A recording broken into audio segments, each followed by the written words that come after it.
तो लगातार जो निज़ामत के फ़राइज़ अंजाम दे रहे थे हमारे सुनील कुमार तंग इनायतपुरी, तंज़ो मज़ाह के बड़े शायर हैं, उनके बारे में भी मैं ये नहीं कहूँगा कि मुल्की और बैरूनी सतह पे वो जाने जाते हैं तंज़ो मज़ाह के लिए। वैसे उनके पूरा हुलिया और चाल ढाल जो है वो सब अपने आप में मज़ाह है।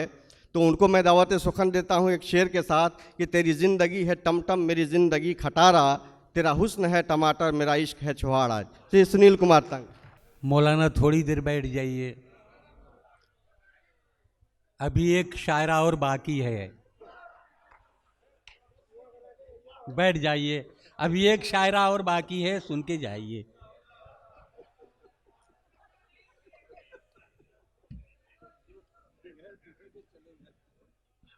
हज़रात, मैं शेर पढ़ूं इसके कबल मैं ये कहना चाहूँगा कि डाइस पे जो लोग बैठे हुए हैं, हर शेर वो पढ़ रहे थे उस पर मैं वाह वाह कर रहा था।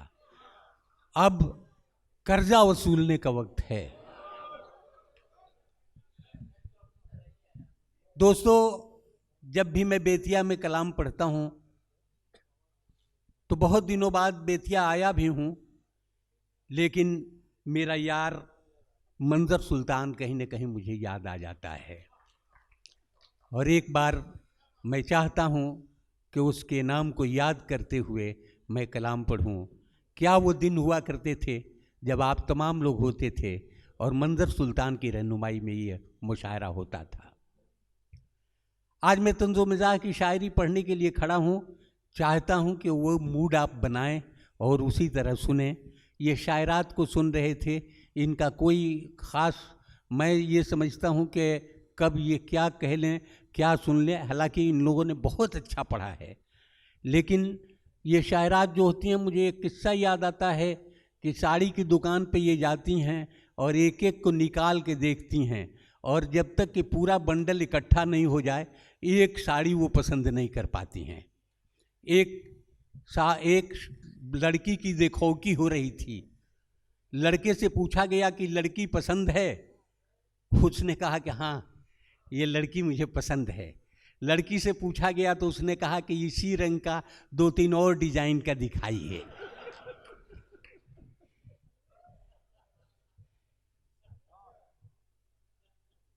सुनिए, मैं 4 मिसरे पढ़ता हूं।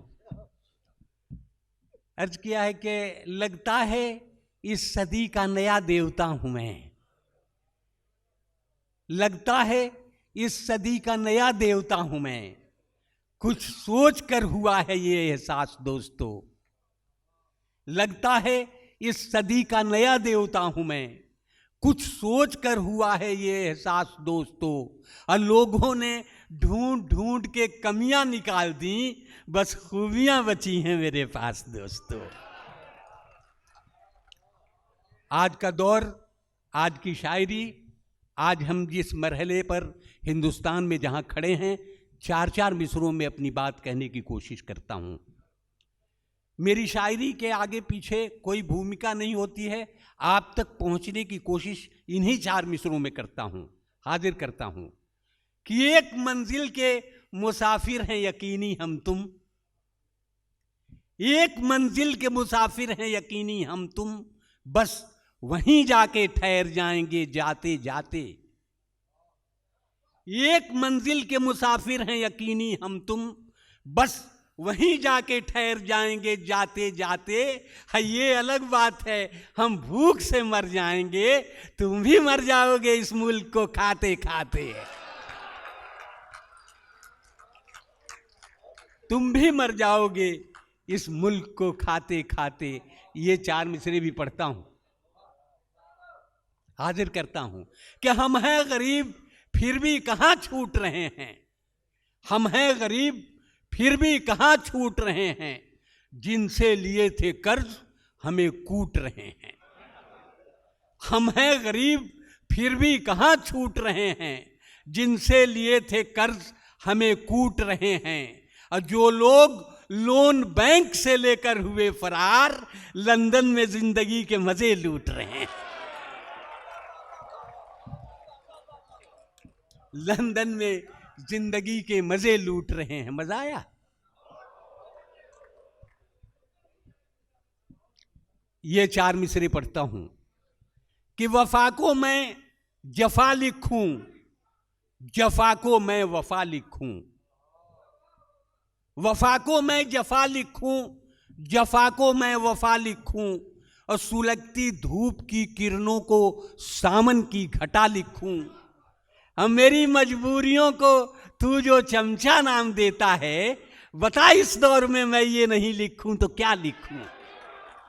बता इस दौर में मैं ये नहीं लिखूं तो क्या लिखूं?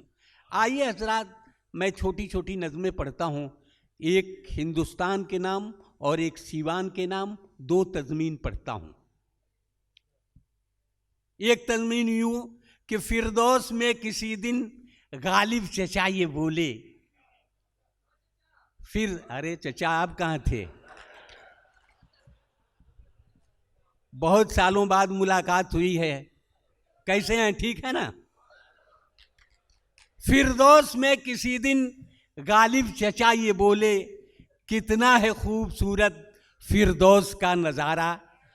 और इकबाल भी वहीं थे, वो तर से आके बोले, सारे जहां से अच्छा हिंदुस्तान हमारा।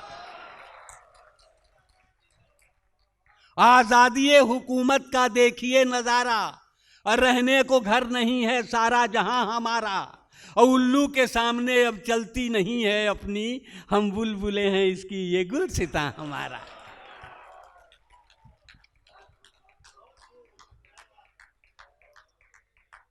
अब ये कहाँ तक बात जाती है, मैं 4 ये तज़मीन पढ़ता हूँ और बात कहाँ तक जाती है ये आप समझिए, मैं कुछ नहीं कहूँगा, मेरी शायरी बताएगी कि अरे यार, कभी कभी तो आपको देख के डर लगता है, लेकिन डरता इसलिए नहीं हूँ कि बेतिया शहर में हूँ, कल जमानत भी कराने आप ही आएंगे जी।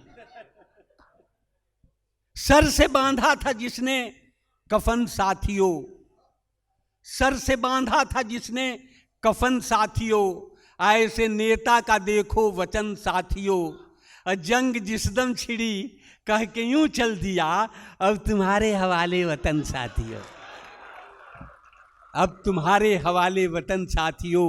और जमहूरियत के नाम पे गुंडों को पाल के, अब बोगस तमाम वोट को बक्सों में डाल के, जमहूरियत के नाम पे गुंडों को पाल के, और बोगस तमाम वोट को बक्सों में डाल के, और तकरीर ही में जोश दिलाकर आवाम को, इस देश को रखना मेरे बच्चों संभाल के, इस देश को रखना मेरे बच्चों संभाल के। आइए छोटी सी नज्म पढ़ता हूं, नज्म हाजिर करता हूं कि ऐलान हो रहा था बड़े ताम झाम से, ऐलान हो रहा था बड़े ताम झाम से, और जनता जनार्दन के लिए यह तमाम से, आँखों का दान दीजिए एहसान कीजिए, और कुछ उस जहाँ के वास्ते सामान कीजिए। अंधे गरीब लोगों के जीवन में नूर हो, तकदीर बन गई है जो तारीकी दूर हो। ऐलान सुन के लोग बढ़े आन बान से, डोनेट आंखें करने लगे इत्मीनान से। इतने में एक शराबी ने ऐलान कर दिया, आँखों का दान दे के महादान कर दिया। ऐलान करने वालों का सम्मान कर दिया, लेकिन बता के शर्त ये हैरान कर दिया, आंखें मैं दे रहा हूं अमीरों के वास्ते, आंखें मैं दे रहा हूं अमीरों के वास्ते, और नफरत पसंद चंद वजीरों के वास्ते। और इंसानियत का पाठ उन्हें भी पढ़ाइए, जो आँख रहते अंधे हैं उनको लगाइए। इंसानियत का पाठ उन्हें भी पढ़ाइए, और जो आँख रहते अंधे हैं उनको लगाइए। अब मरने के बाद आँखें मेरी दान लीजिए, लेकिन ये इल्तजा है मेरी मान लीजिए। जिस आदमी को आप ये आँखें लगाइए, पीने के बाद खुलती हैं उसको बताइए। इन आँखों में खुमार रहे, चाहता हूँ मैं हर आदमी से प्यार रहे, चाहता हूँ मैं हर आदमी से प्यार रहे, चाहता हूँ मैं। दोस्तों, ये बेतिया है, मिजाज में जानता हूँ, एक छोटी सी नज़्म हाजिर करता हूँ, सुने। अर्ज किया है कि देखिए, एक बात बताना चाहता हूँ कि यह बड़ा अजीब मुल्क है। अंधेरे में एक आदमी एक बीच सड़क पर अंधेरे में एक पत्थर पर एक लालटेन रख के खड़ा था। तो कोई उस अंधेरे में रास्ते से गुजरा, कहा कि भाई इतनी रात गए, इस अंधेरे में इस पत्थर पर लालटेन रख के क्यों खड़े हो? तो उसने कहा कि इसलिए रख दिया है कि इस पत्थर से किसी को चोट न लग जाए। कहा काम तो बहुत अच्छा किया है, लेकिन इस पत्थर को ही क्यों नहीं हटा देते? तो उसने कहा अजीब बेवकूफ़ आदमी है, पत्थर को हटा देंगे तो लालटेन किस पे रखेंगे? उसने कहा कि तो तुम किस लिए खड़े हो? कहा आप ही जैसे बेवकूफ लोगों को समझाने के लिए खड़ा हूं। कहा कि साहब बात समझ में नहीं आई तुम्हारी। कहा कि इस देश को आज़ाद हुए कितने दिन हुए? उसने कहा कि 1952 से तो चल ही रहा है, 1947 में ये देश आज़ाद हुआ। तो उसने बर्जस्ता ये पूछा कि पहले ये बताइए कि सरकार क्यों बनाई जाती है? उसने कहा कि सरकार चुनाव क्यों कराया जाता है? उसने कहा कि सरकार बनाने के लिए। फिर उसने कहा कि और सरकार क्यों बनाई जाती है? उसने कहा ठीक ही कहते हैं, चुनाव कराने के लिए। इस देश में ये सिलसिला चल रहा है। एक नज्म हाजिर करता हूं, सुने कि एक साहब अहलिया के साथ जब होटल गए, एक साहब अहलिया के साथ जब होटल गए, प्यार और जज्बात की रंगीनियों में ढल गए। एक टेबल पर गए, बैरे को ऑर्डर कर दिया, खाना लाए तब तलक एक वाकया नाजिल हुआ।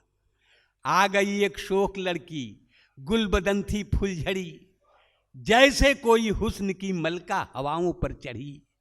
एक नजर देखा तो ठिठकी, हो गई पल भर खड़ी, हेलो कहकर मुस्कुराई, फिर वहां से चल पड़ी। कौन है लड़की बताओ, बीवी ने जब ये कहा, क्या बताएं सोचकर साहब का सर चकरा गया। अब फिर तो बीवी ने किए शौहर पे जब तेवर कड़े, बौखलाहट में मियाँ बीवी से ये कहने लगे, उल्टे सीधे पूछती रहती हो अक्सर या खुदा, जानकर तुम क्या करोगी बेसबब बेफायदा। अय अपने को तो दोनों जानिब से बचाना है मुझे, पहले तो तुम कौन हो उसको बताना है मुझे।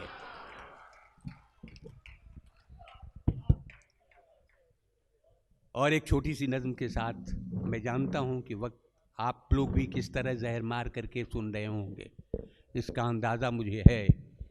सुनिए, एक नज्म हाजिर करता हूं कि रेलगाड़ी के सफ़र में एक भिखारी भी चला। रेलगाड़ी के सफ़र में एक भिखारी भी चला, सब किसी से मांगता वो पास मेरे आ गया। धीरे से कहने लगा मुझ पर करम तो कीजिए, खाना जाकर खा सकूं बस 20 रुपया दीजिए। इत्तेफाकन मैं वहां उस वक्त खाली जेब था, इसलिए आहिस्ता मैंने माफ कर दो ये कहा। माफ कर दो सुनते ही वो इस कदर झल्ला गया, बड़बड़ाता और भी वो पास मेरे आ गया। माफ करते करते तो बर्बाद होकर रह गया, और ठीक से मैं जोड़ दूं तो लाखों का घाटा लगा। धीरे से फिर ये कहा कि 1 रुपया दीजिए, एक भूखे पर मियाँ कुछ भी करम तो कीजिए। मैं वहां मजबूर था, इनकार ही करता रहा, और तंग आकर वो भिखारी जोर से कहने लगा, 1 रुपया भी नहीं है आपके जब हाथ में, आइए फिर भीख मांगे दोनों मिलके साथ में।